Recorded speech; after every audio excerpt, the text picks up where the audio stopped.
say to you, I have 4 military terms to tell you about. The first one is called collateral damage. That is when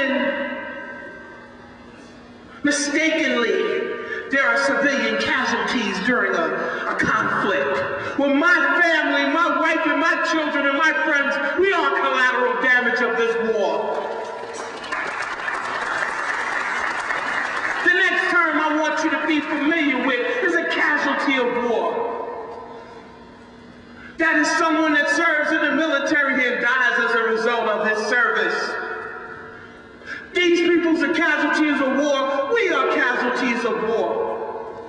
My family is a casualty of war. But you know what? With the power of prayer, I may survive this. But there's 2 other terms that I got to tell you about that relate to you. And the first one is called MIA, missing in action. And that's what you're doing when you're not getting involved in this. You are missing in action. When they are putting up these recruiting stations in East Orange, and they're not putting them up in Montclair, when they put them in Newark, and they're not putting them in Roseland, you are missing in action. We are not burning it down.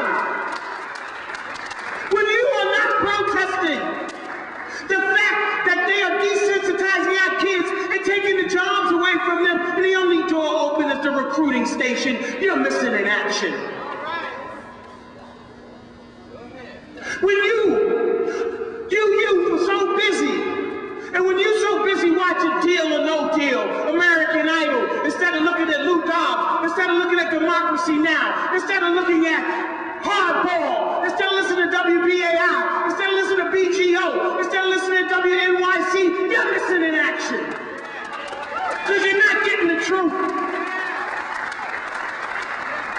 And the last one I have to tell you is we're POWs. We are all prisoners of this war. All of us are prisoners of this war. Because like the gentleman said before, if they took the money that they spending every day on this war and put it back in these communities, put it back in the education, then we wouldn't have 40 million illiterate adults in this country. 1 in 5 adults in this country are illiterate. 1 in 3 in Washington, D.C. They must all be in the Congress and the White House. Stop being a prisoner of war. Stop being missing in action. And pray for me and my family. And pray for those that are over there. Because we are casualties of war. And I'm tired of being collateral damage. Thank you. Give James, Brother Kelly, come back. 1 second. Give him a hand, y'all. What was your son's name? Clarence Floyd. He is a 5th grader over there on the bottom row, and the 2nd tier of fallen. Clarence Floyd. Clarence Floyd. Let's remember Clarence Floyd.